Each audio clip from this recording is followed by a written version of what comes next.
Well, thanks. It's a pleasure to be here. See several familiar faces. So I asked myself two questions when I got invited. The first one is, am I European enough to be here? And although I actually did live in a few European countries besides Italy, I still had this sort of I was wondering, but you know, am I the right person? Am I European enough? And then 2 days ago, I was watching a game on TV, and I realized that actually I could feel for a Spanish team rather than for an Italian team. And I realized I actually had become truly European. And I would prefer a Portuguese striker over an Argentinian one. And then I felt, okay, so it makes me very European. And I know, Beppe, that you felt the same way. So that's first thing. The second thing was, but what am I going to say? And here, now I'm getting a bit more serious. So, and here I thought, okay, so let me try not to fly too high and actually to try to address an issue which I think is relevant all over Europe. And I wanted to take this more from the viewpoint of the policymaker, okay? So what I'm going to do is I'm going to try to give you a problem which I think is going to be there in the future and is going to be there to stay. And that's a problem that I think it has to be addressed at some level, at a European level, certainly. So that's what I'm going to do. I'm going to drive you through something which is the opposite of the second word here, which is youth. I'm going to talk about old age, so that the first row here doesn't feel too bad, and the other rows are actually going to learn something, I guess, maybe new. So it's not surprising that Europe is aging fast. It's actually aging much faster than the rest of the world. And this is basically due to two very important reasons. One is that we live longer. So this is a map of the world. And as you can see, basically, this is life expectancies at birth. Now, if your country is light, is in a baby blue, that means that life expectancy is really long. If the darker your country is, the earlier people are actually going to die in that country on average. Okay? So you see that Europe is baby blue, which makes it a country where people live for a long period. Now, of course, this is good, right? I mean, and especially if you're the health minister, this is pretty good. But I'm going to turn to the finance minister in a couple of slides. This is life expectancy at 60, which is where most of the gain have been made in the last 20 or 30 years. And basically what this says is that if you are rich, I mean, you can read these slides in many ways, but one way to read it is that if you're a rich country, then you're going to have very many years to live when you reach age 60. If you're a poor country, first of all, maybe you didn't reach age 60 in the first place, and if you did reach age 60, you don't have that many years to go. And here again, if you look at, for example, high-income OECD, many of which are European countries, you see that there is basically 20 years. Now, why is that important? That's important because it says something in terms of the type of people, the population pyramid that countries like European countries are going to face. Now, where is this coming from? This is coming from two things. We are basically living longer and we are having much fewer children. Again, fertility has dropped dramatically everywhere in the world, but particularly so in Southern European countries. Italy is one of the lowest low fertility countries. Basically, we have a fertility rate which is below 1.5. 2.1 is the replacement rate. If there were to be no migrants, basically, the population would actually drop. And this is true not only of Italy, this is true of many European countries. And I'm going to go back to this in a moment. So aging means that the share of the old age dependency ratio, so the share of elderly people to young people is growing over time. Now, this is the picture that I like the most, and some of you have seen this already, I guess. So this is called the old age dependency ratio, and it's picturing the following. This is the ratio of old people, those people age 65 plus, over working age people, so 18 to 64.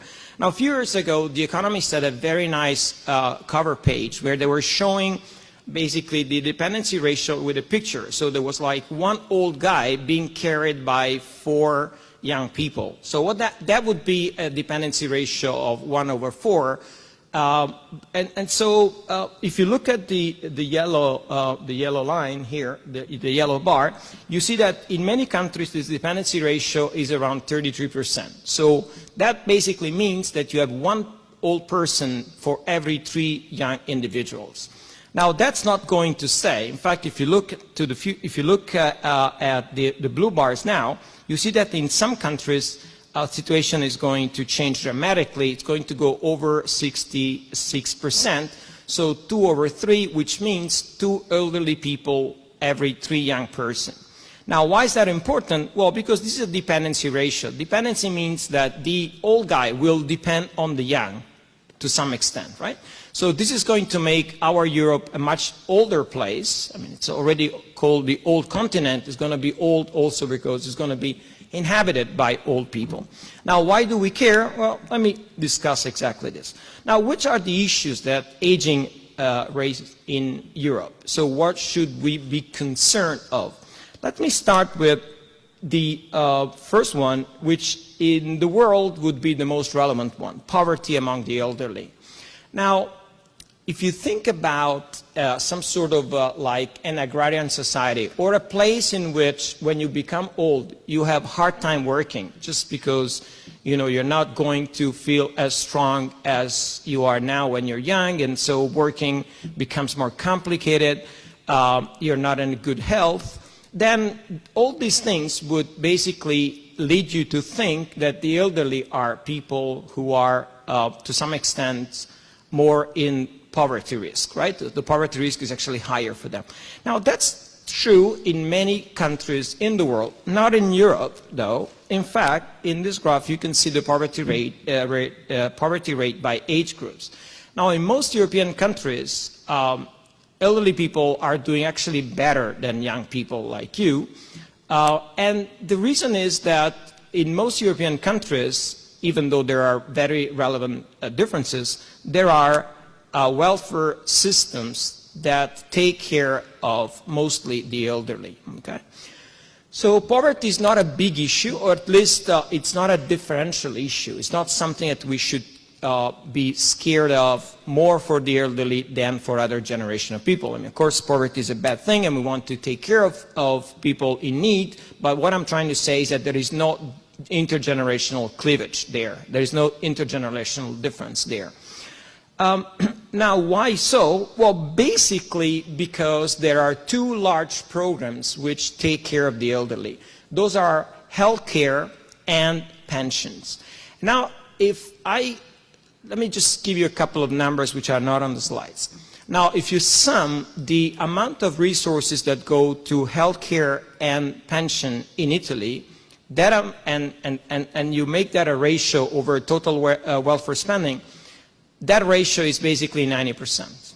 And strangely enough, it's the same ratio in the US, also 90%. So what does that mean? It means that there is basically little money left for younger people, little money left for family policy, little money left for labor market policy. Okay, so most of the money go to health care and pension, and those 2 things basically are typically programs that benefit the elderly. So here again is a map of the world, healthcare spending. So this is the amount of public health care in different countries. And again, if your country is baby blue, then that means that there is more spending than elsewhere. The darker countries spend much less. So again, you see that Europe has quite a lot of spending in healthcare. And of course, that's a good thing because you have seen it in the previous slides with pension and healthcare. You basically solve, to a large extent, the poverty risk of the elderly. This is another interesting measure. This is out-of-pocket health spending. So this is basically telling you how much people have to spend out of their own money, and they're not being covered by public public healthcare spending. And now it's the opposite. So if you're darker, that means that people in that country spend very little. So you see that, again, Europe is providing a lot of public spending, in healthcare, and people can just go to the hospital and they don't have to actually use their own cash to get some healthcare. So again, this is a good thing, but it tells you that Europe is heavily weighted on spending in this program. Pension spending, it's even more so. It's even stronger. Average pension spending by region, you see it's very high in Europe and in Central Africa. And this is for two reasons. One is that the coverage rate is very high. So that means that everyone is covered by a pension plan in OECD countries in Europe. And on top of this pension plan are actually pretty generous. So everyone is covered and people are given quite a good pension. Now, those are data which are referred to the yellow bars. So those are spending that Europe was deciding to make. I mean, different European countries were deciding to have, given the demographics that you see in yellow. But what are we going to do when the demographic is going to turn the one that you see in blue? So what are we going to do when the beneficiaries of these programs are basically going to double in size? They're going to double in number. How much are we going to spend if basically the elderly will become a much larger share of the population? I didn't bring that graph with me, but there is another interesting graph which shows the population pyramid in Italy in the year 2000 and the expectation in the year 2050. And what happens is that the most the largest cohort in the year 2000 was people in their 30s. In the year 2050 is expected to be people in their 70s. Okay, so that's how basically aging, how big aging is going to be.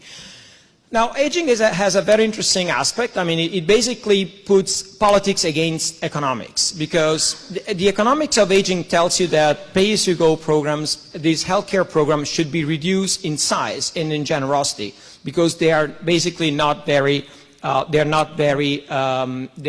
efficient. But on the other hand, when aging takes place, what happens is that voters become older, and what do voters like? What do older voters like?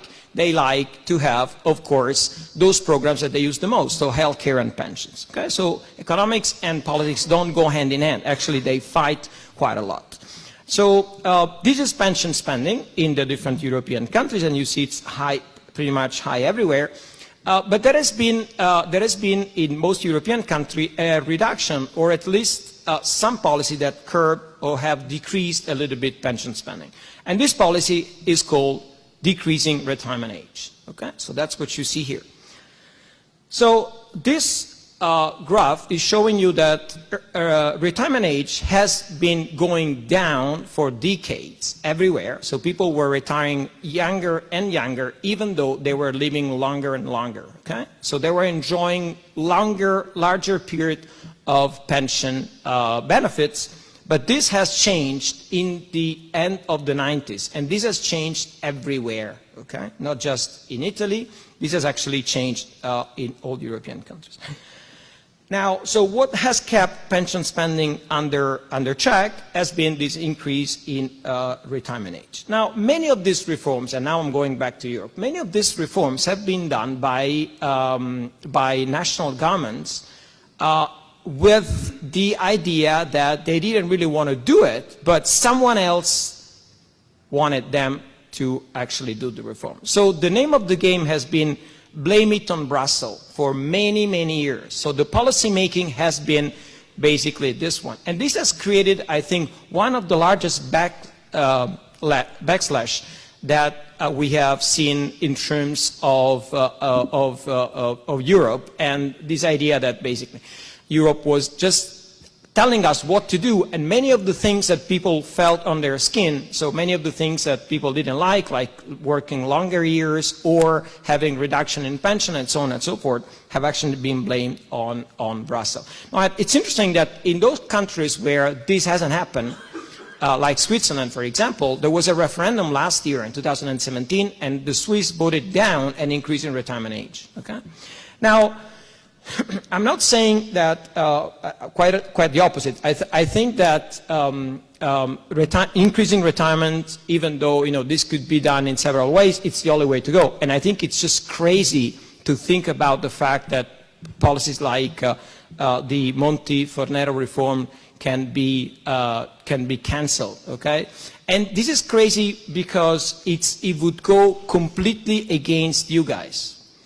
Changing retirement age, going back to decreasing retirement age would be a way in which the elderly get generous pension and the young have to pay for them. Okay? So this is a policy which is completely against the young, and it's only a policy that can be driven by.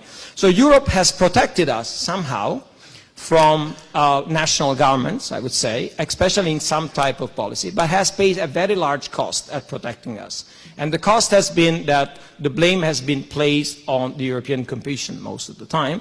So in a sense, it's time for national government to step up and take the lead in trying to explain what are the policy which sometimes, especially if I'm referring to population aging, some of this policy may be controversial. So the only hope that I have, even though maybe it's misplaced, the only hope that I have is that the debate, and I'm coming to the third word here, becomes a little bit more on data and on facts, and a little bit less on ideology. Some of the issues that we are facing, some of the policy issues that they are facing, cannot be solved with ideology. We need to have a little bit more data-driven policy making, and I've seen very little lately actually not in all European countries. Some countries have a much better understanding and a much better history of policy making, data-driven policy making. I think that in order to make a better Europe, we also need to do better policy making, and this comes not from ideology, but much more from looking at data and actually studying a bit more the data. Thanks.